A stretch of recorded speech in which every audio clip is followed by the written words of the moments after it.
So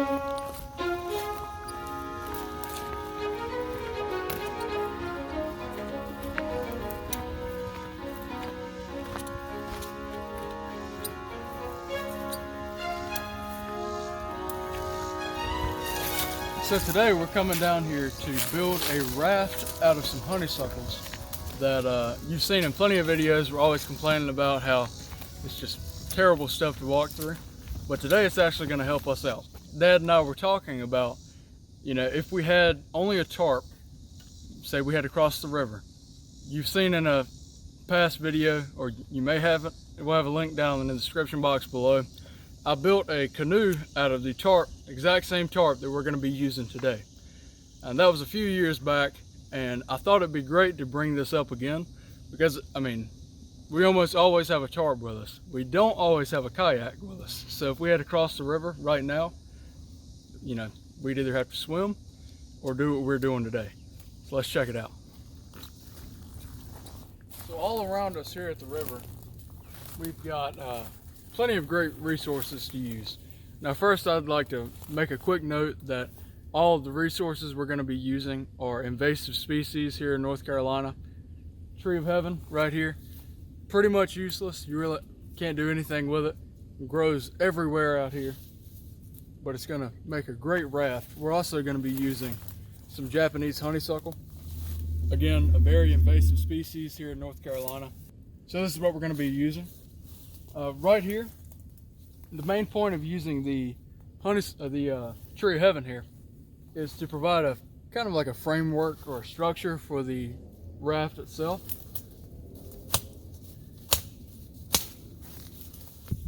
All right, we're going to gather some more.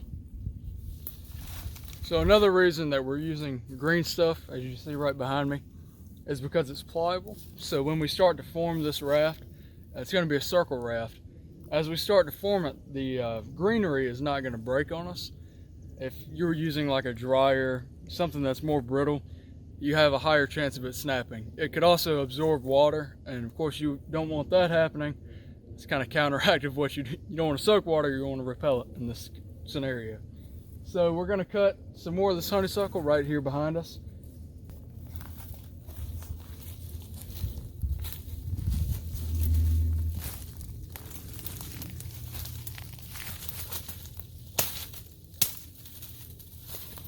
Piece number one.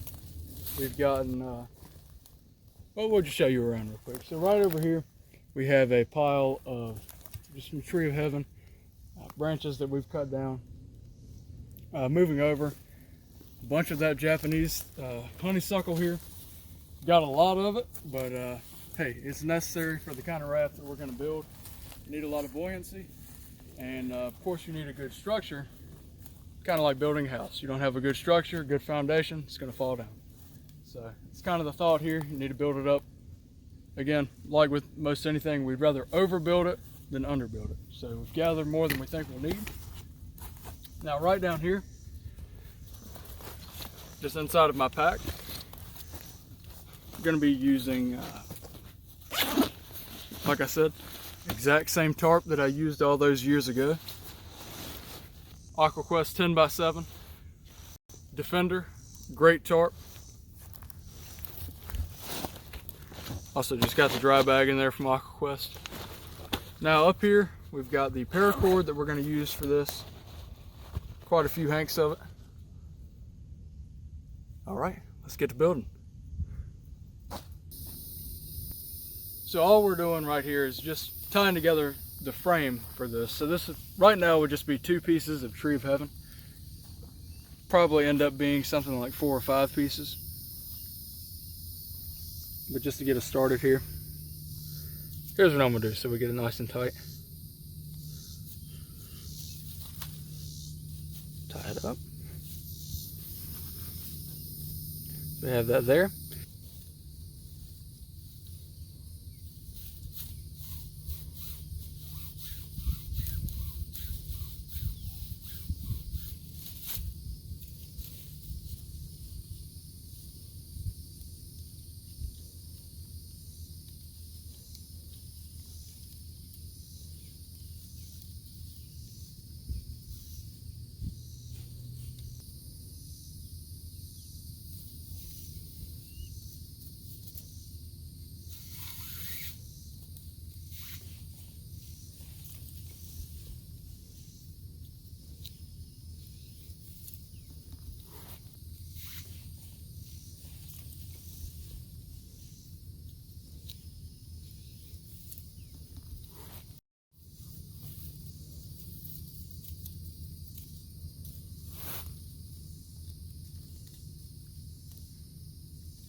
So what we have now is 3 different lengths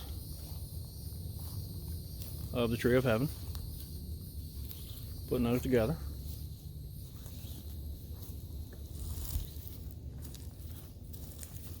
And the process will start to take a pretty good shape here in just a moment. So ideally with this, we'd like to be able to reclaim all of this paracord. So we're trying to keep this all one length as far as like using the hanks of paracord. Don't want to cut it at all.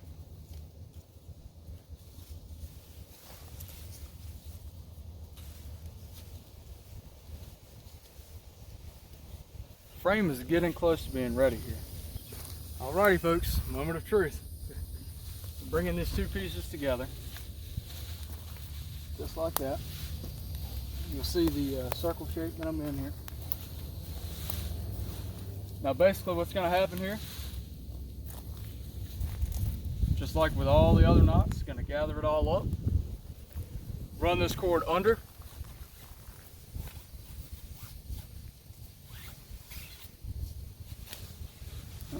find the paracord,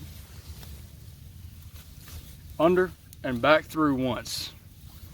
And basically what's going to happen is it's going to create like a little, basically like a little cinch right there, and it's just going to keep it nice and tight. And now since this will be the final spot, I'm going to go through it a couple more times. Now we're leaving these tag ends out like this simply because when we start weaving in that honeysuckle, we want to have something to weave it into. And that tag ends will help better tie that honeysuckle down.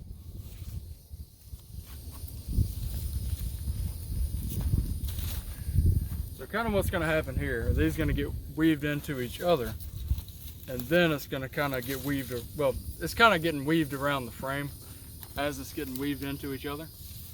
Kind of one will go under, see there, as one goes over.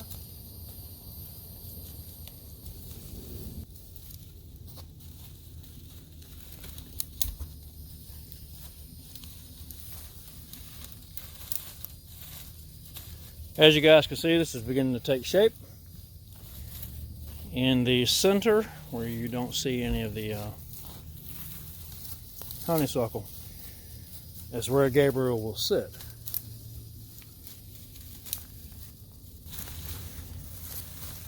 As you guys can see, North Carolina weather. It's death degrees outside again. Yes.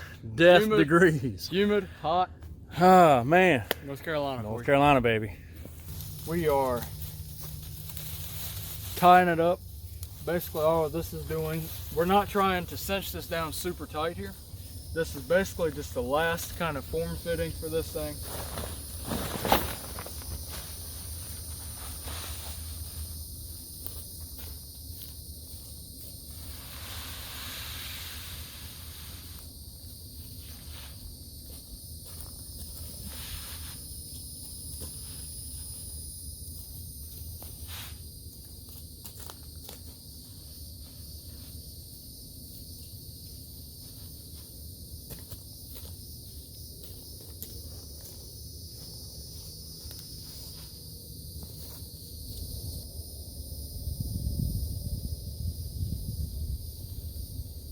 That's a good sign.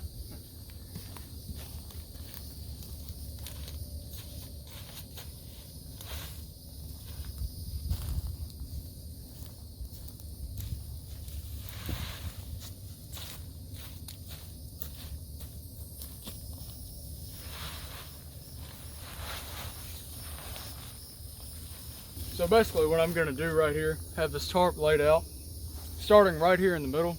Just going to tie a simple bowline knot.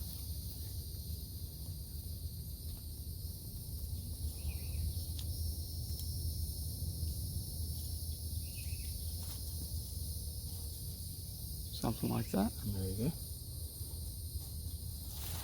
Okay. And then we've already got a piece running under here. Basically what I'm going to do is stitch this whole thing together in a sense. So I'm going to go through every loop that's on this tarp and just simply run it through.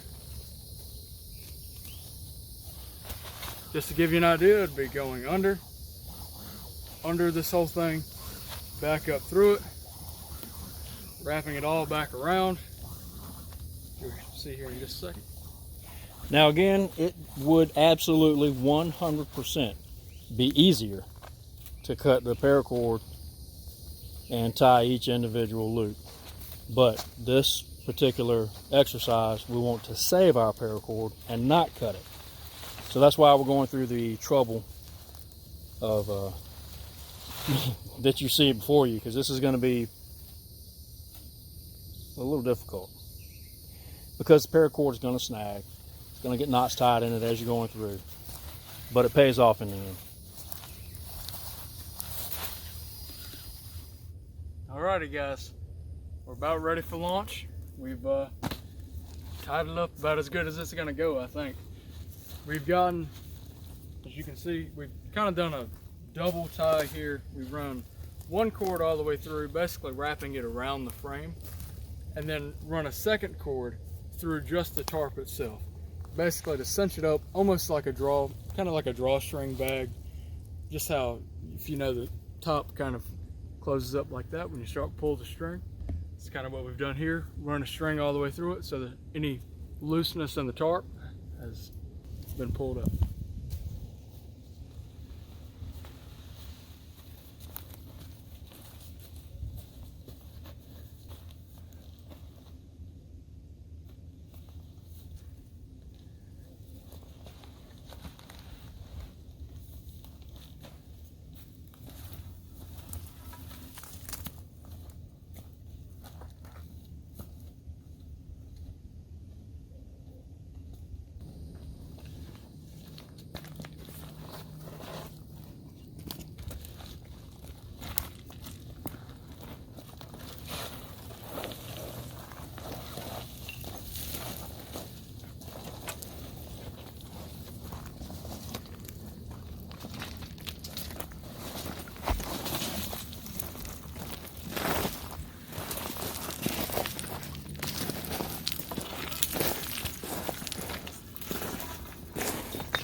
Just how tough these tarps are. Okay, so we have selected this spot to try and launch. Thinking right there. Right there? Yeah, you can actually stand in that water. Okay. There's some rock down there. See if I can get it down here without tearing an MCL. Okay, there she is. She's in the water. Floats.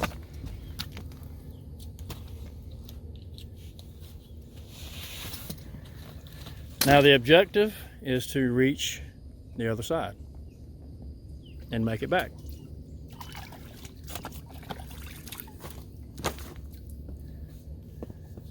Gabriel's paddle, made out of that dry bag. that's an AquaQuest Rogue dry bag. Just gonna take my boots off.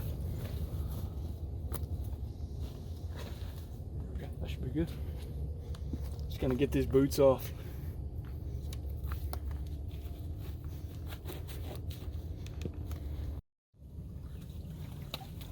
Okay.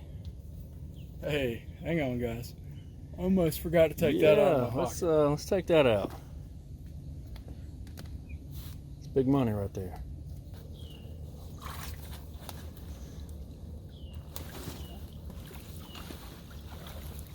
There you go. Disperse your weight.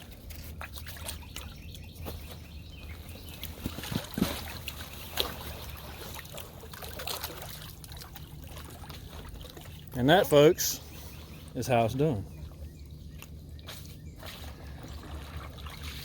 Remember not to let your dry bag submerge. Yep. You notice the walls are high enough to where no water's coming in.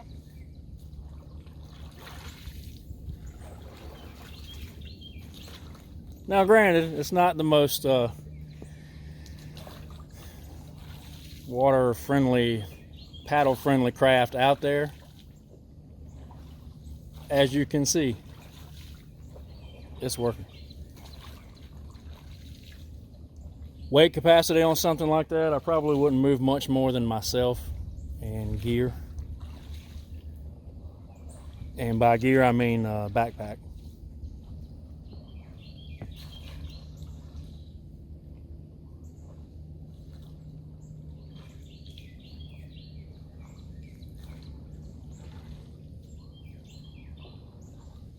The AquaQuest tarp is the 10x7 Defender. Now again, that's one of the very first tarps we bought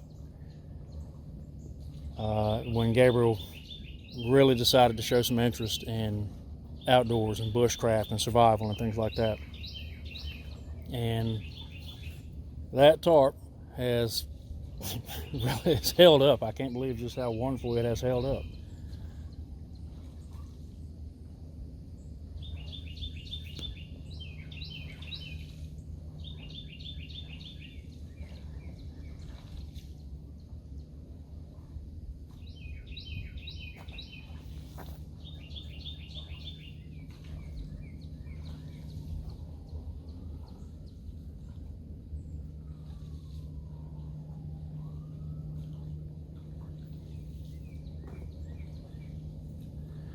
Looks like a catfish, or maybe even a rockfish. Most people know it as a striped bass. We call them rockfish here, floating in the water there. Mission accomplished. Well, half of the mission, which means none of the mission is complete yet. Can you tell what kind of fish that is floating towards you? Catfish. Catfish, okay.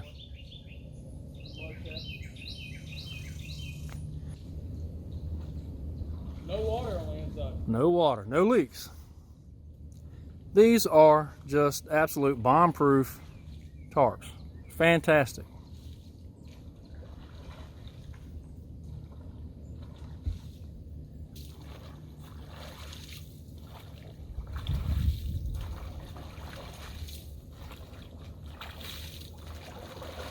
Sort of starting to get it down. All right, so this 6 or 7 year old tarp has just been a workhorse for us. Most of the time when people ask what kind of tarp I keep in my kit, and Gabriel too for that matter, this is the one. AquaQuest Defender. This is the 10x7. We've also got the 10x10, and you guys have seen us use that a couple times in some of the snow videos or the wintertime videos that we have, but these are the ones. I gotta say, I'm pretty impressed. I mean, this thing, the abuse that this thing has held up to over the years, and to still be going as strong as it is, no leaks, no water on the inside. And I don't know how to calculate, maybe some of you guys out there watching know how to do this. I don't know how to calculate how much pressure this tarp is under with him sitting in it. I'm close to 207, 210 pounds, something like that. So if you do, there you go. That'll give you a measurement to work off of. And he's 6'2". 6'2". So that gives you an idea of wingspan. So that tells you about how long and how wide this little raft is. I gotta say though, guys, I mean, for, like you mentioned, maybe an hour, hour and a half build time, if you absolutely had to cross, this is the way to go. And couldn't get your gear wet. Now, again, we put most of our gear inside these dry bags that he's using for the paddle there. So, on a normal summer day, if we had to cross the river, rather than having to build this, we would just jump in with our backpack, and that's our flotation device. Well, I think this would really come into play wintertime. Wintertime is exactly right. Wet, you know?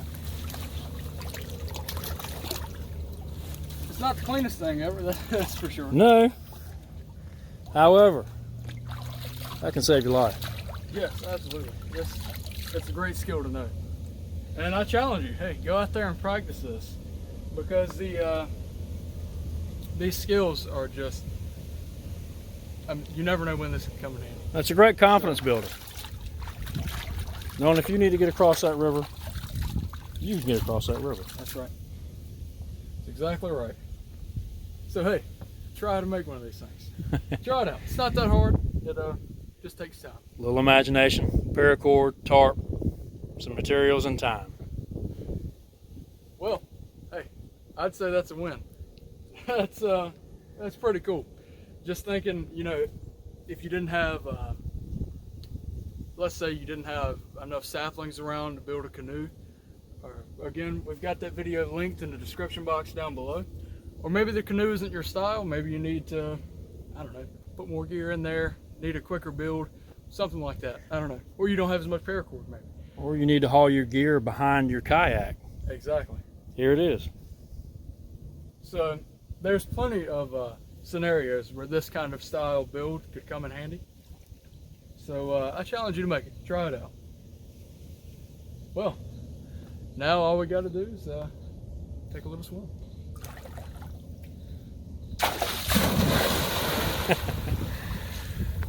These North Carolina days, I tell you. What's the water feel like? Pretty good, actually. I'd say around 72, 74. Looks like we've got a storm front moving in. Not heard any thunder yet, but thunder's not always your only indication. Well, folks, hot day today. Even though it looks cloudy out, still a hot one. Very humid. Still death degrees out here. Right. Fun jumping in there, cooling off a little bit. Like I mentioned, you normally don't see the river this calm. So it's kind of like a big swimming pool right now. Just kind of hop in, have fun. But yeah, great day out here. Had a lot of fun testing this thing out.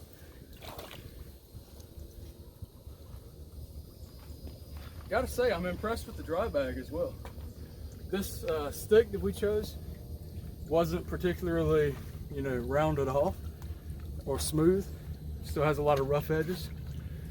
No holes in the bag, as you can see in there. No water on the inside. Obviously it'd be pulling up down here if it was. Nothing on the inside. Very nice. Now, one thing Dad and I thought about, and just kind of in, I guess, retrospective of what we just did, should have filled this bag up with grass. And basically what that would have done is prevent it from, you'll see there where I'm paddling, splashing a lot of water. Basically that's because every time I'd pull this paddle out, this would sink in like that. Oh, it looks like a spoon. Exactly. Yep. Basically making a big cut where the water is just getting scooped up. So if there was grass right there, it would have helped prevent that. So just one thing to think about. Or more branches and twigs as well. But you don't want to weigh this thing down too much, and that's kind of, got to strike that right balance there. Hey, overall though, pretty impressed. So the water that you'll see down here on the inside is simply from my knees and from the paddle where I was splashing water.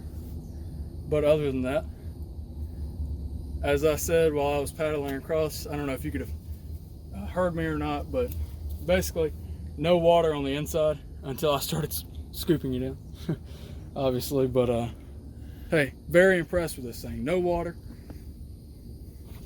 These taped seams are the exact same tape seams that came from the factory 5, 6, 7 years ago. Held up great. And another testament to just the quality of their gear. If you look at the tie downs here, under a lot of pressure from 2 different strings pulled across rough branches, and these things are holding strong. Very strong seams. Really love these things.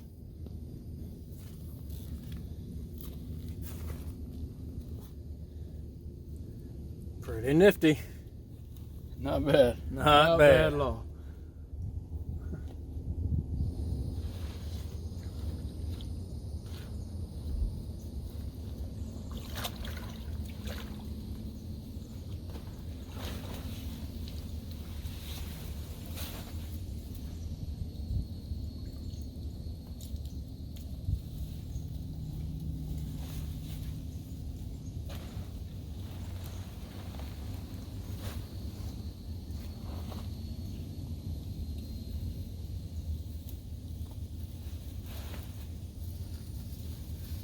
And now it's time to reclaim the paracord.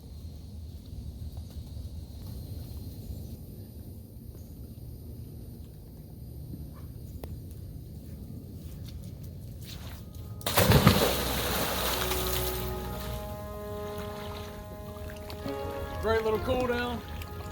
Finish the day off. Folks, I'd like to thank you for watching this video. Hopefully it's given you a little bit of inspiration. Hey, try it out. Like I said, it's try not to fall down here. Try it out. It's not that hard, and it's something that I think you can do, and it's a great skill to know. As always, we'd like to thank you for liking, commenting, and subscribing. Hard to breathe in the water too. Hit that applaud button if it's on your heart. As always, may the wings of liberty never lose a feather, and God bless.